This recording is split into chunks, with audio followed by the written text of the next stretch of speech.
રદ કરો મૌખિક પરીક્ષા રદ કરો. વિદ્યાર્થીઓ જીપીએસસી મૌખિક પરીક્ષા તાત્કાલિક રદ કરોના નારા સાથે ઉતર્યા મેદાનમાં. જીપીએસસીની મૌખિક પરીક્ષામાં અન્યાય આક્ષેપ સાથે વિદ્યાર્થીઓ કરી પરીક્ષા રદ કરવાની માંગણી.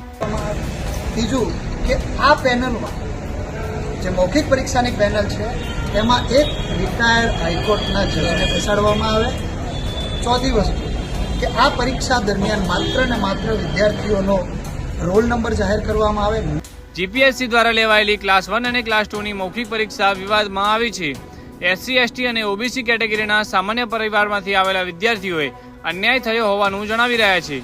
આ મુદ્દે પીડિત ઉમેદવારો, વાલીઓ અને સમાજના આગેવાનો મળીને આ વિરોધ નોંધાવ્યો છે. તેઓએ ડીસાના પ્રાંત અધિકારીશ્રીને આવેદનપત્ર આપી રાજ્ય સરકાર સમક્ષ માંગ ઊભી કરી છે. આવેદનમાં તાત્કાલિક મૌખિક પરીક્ષા રદ કરવાની તથા પારદર્શક તપાસની માંગણી કરી. વિદ્યાર્થીઓ સાથે થયેલા અપમાન વ્યવહાર વિરુદ્ધ ન્યાયની માંગણી ઉઠાવી રહ્યા છે. સામાજિક આગેવાનો પણ પીડિત વિદ્યાર્થીઓના હિતમાં સરકારને ચેતવણી આપી છે. તેઓએ જણાવ્યું છે કે જો યોગ્ય પગલાં નહીં લેવાય તો સ્ટેટ વાઇડ આંદોલન કરવામાં આવશે.